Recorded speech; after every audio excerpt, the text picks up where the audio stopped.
Jason, why don't you grab a seat? Have you ever wondered what extent people will go to just to make a living? Knowing that any day your parents could sell you? You're trapped with your job your parents sold you into. You think you're helping your parents with their financial situations. When you try and think of the greater good, which is to help earn money for your family, at the end you feel uncomfortable to work in any situation.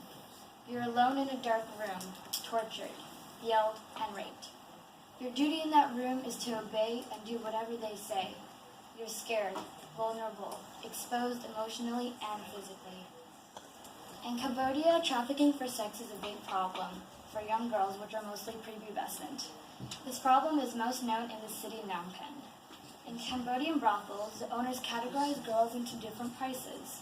For example, virgins are the most paid for. People in brothels take this very seriously, and the process takes weeks for parents just to sell their daughters. In order for the girls to get sold, you need to get a medical test and have a certificate. Girls are mainly sold in Swipak, and the average amount of girls are sold from around $400 to $2,000.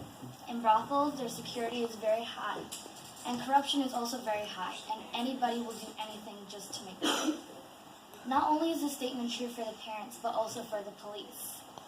The owners in the brothels will give money to the police, and in return, the police will take care of these girls to make sure they stay in the brothels, and they will notify the owners if any people try and save these girls. So this goes back to my main question. How desperate and corrupted are people, and what extent will they go to? There are many inspiring stories of girls who have escaped from brothels, and they tell their brave story and how organizations and friends have helped them escape. In 2013, the Freedom Project went to Cambodia to fight for the problem, and they made a documentary on this which has had many views. And with these views, people have donated money to this problem, and now there are schools so these girls can have education and shelter and food. This is still a problem, and the government is still trying to figure out a way to ban sex trafficking.